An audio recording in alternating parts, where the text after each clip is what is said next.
PMS fund manager ICICI securities के। अमित जी नमस्कार, कार्यक्रम में स्वागत है आपका। एक बहुत ही स्ट्रांग नोट पे इंडेक्सेस क्लोज हो रहे हैं, Nifty, bank Nifty, Nifty IT और स्पेशली मिड कैप्स। अगले साल के लिए CY24 के लिए आपको कितना कन्विक्शन है कि ये करंट मोमेंटम कायम रहेगा, और अगर डाउनसाइड पॉसिबली खुले भी तो उसके कारण क्या होंगे और कहां तक का डाउनसाइड आपको रीजनेबल लगता है? अमित जी। तो वीरेंद्र, आप देखिए, अगर आप मैक्रो फ्रंट पे देखिए तो डेफिनेटली जो बड़ा पॉजिटिव है इमर्जिंग मार्केट्स के लिए वो है डॉलर का वीकनेस। डॉलर इंडेक्स, अगर आपको ध्यान हो कि फरवरी 2023 में जब हमने 5 बैंक्स का कोलैप्स देखा था यूएस में, उस समय भी डॉलर इंडेक्स 105 106 के पास था, और 2022 का जो हाई था वो 115 था।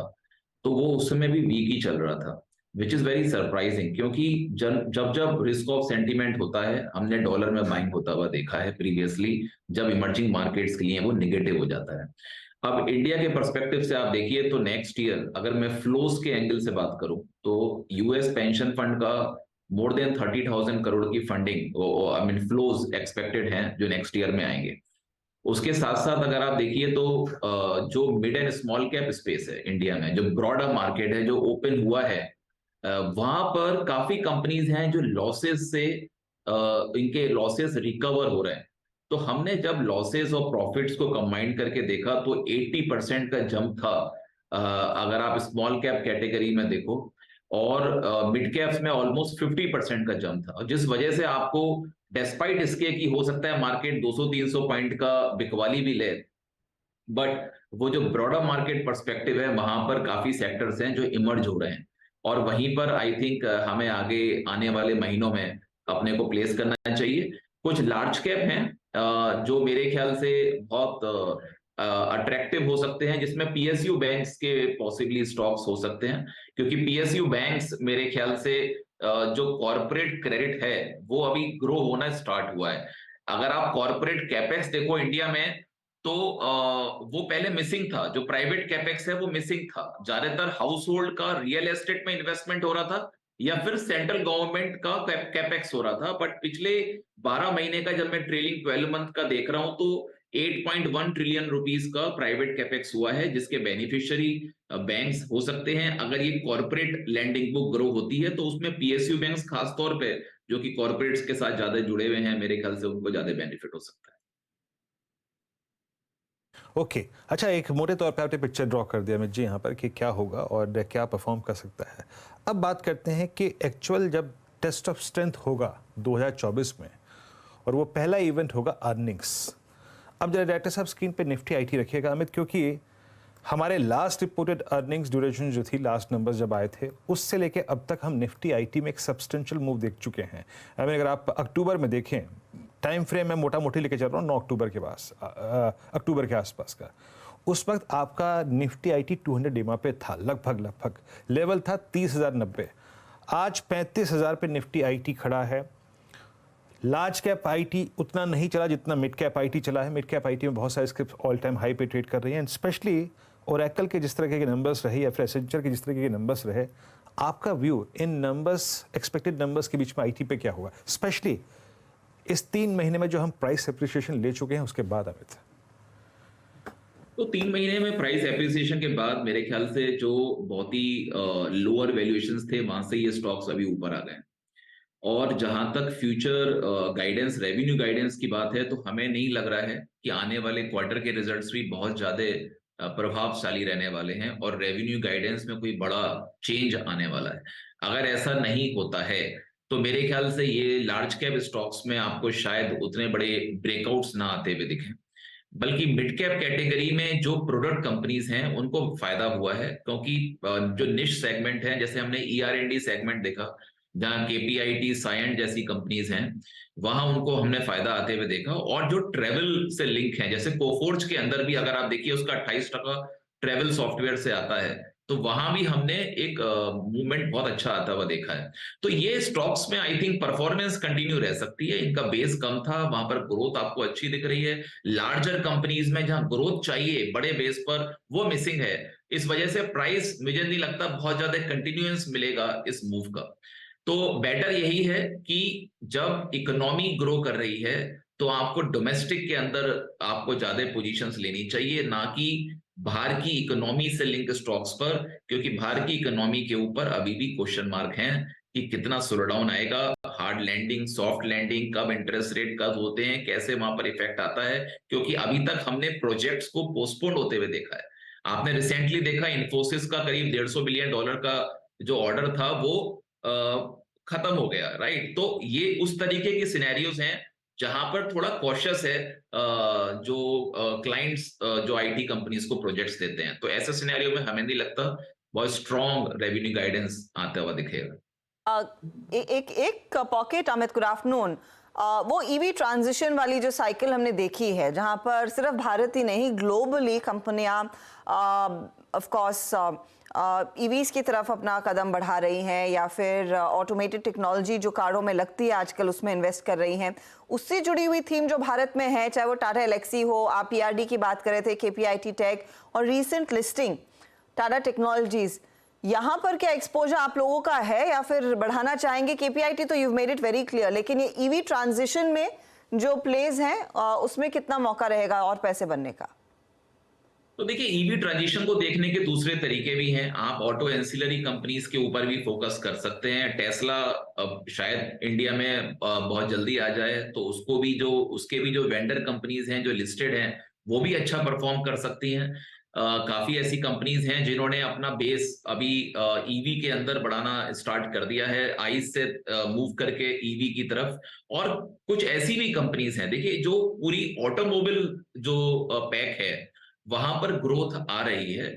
जो हाई एंड डिस्क्रिशनरी एक्सपेंडिचर है वो एसयूवीज वगैरह में हमें दिख रहा है, आ रहा है, जिसका फायदा महिंद्रा एंड महिंद्रा को भी हुआ है, जिसका फायदा टाटा मोटर्स को भी हुआ है, और ये लोग ईवी की तरफ भी मूव कर रहे हैं। तो मेरे ख्याल से अगर आप लीडर्स में देखें तो ये स्टॉक्स रहेंगे, अगर आप टाटा मोटर्स और एमएनएम को देखें।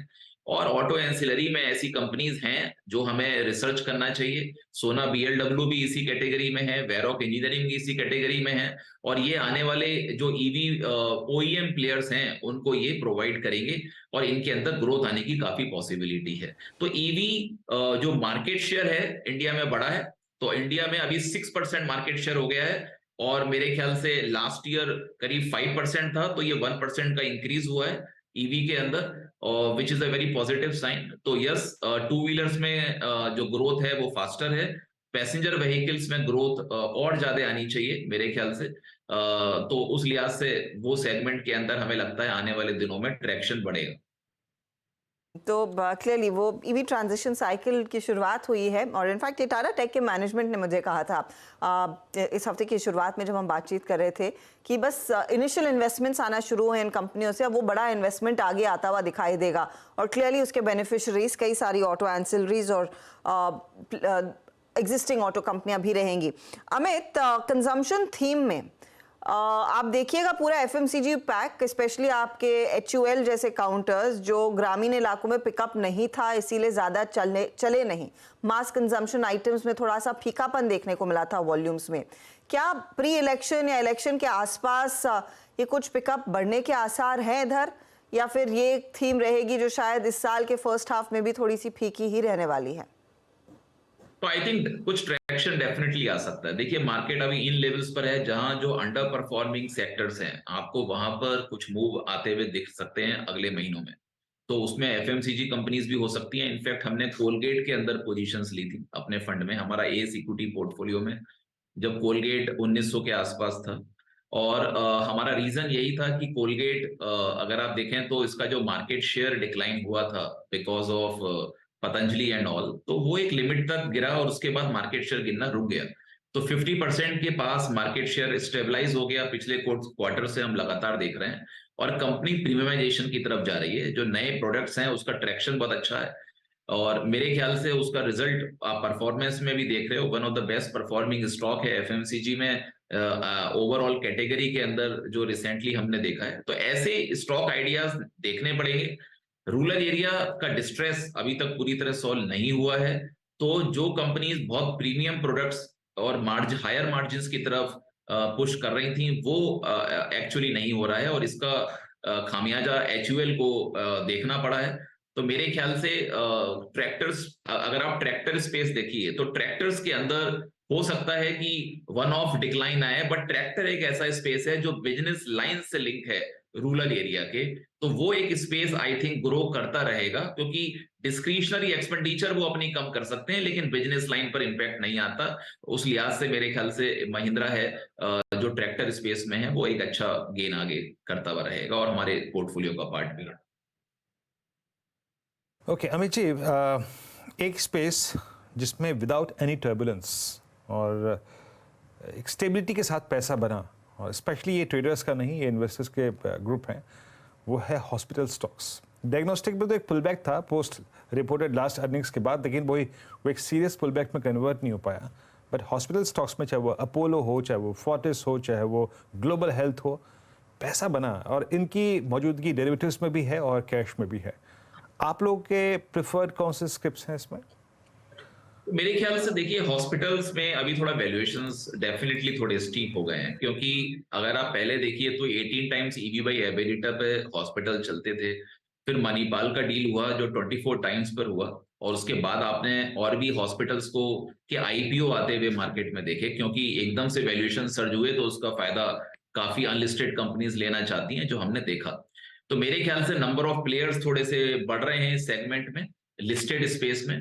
और बट यस, हमें ये नहीं भूलना चाहिए कि अनऑर्गेनाइज टू ऑर्गेनाइज का बहुत बड़ा बेनिफिशियरी है लीडर अपोलो हॉस्पिटल। मेरे ख्याल से आगे भी रहेगा इस कैटेगरी के अंदर।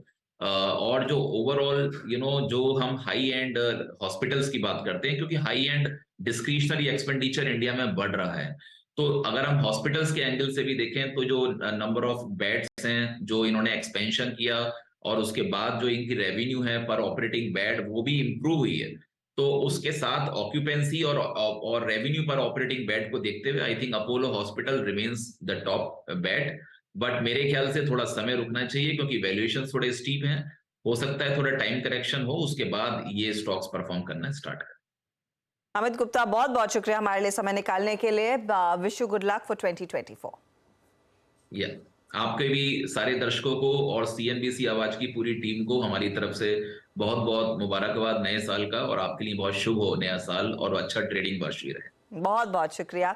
उम्मीद तो यही है कि बस शानदार ट्रेडिंग वर्ष रहे 2024 का। लेकिन जैसे जैसे हम 2023 को वाइंड डाउन कर रहे हैं, डीलिंग रूम में किस तरह की चर्चा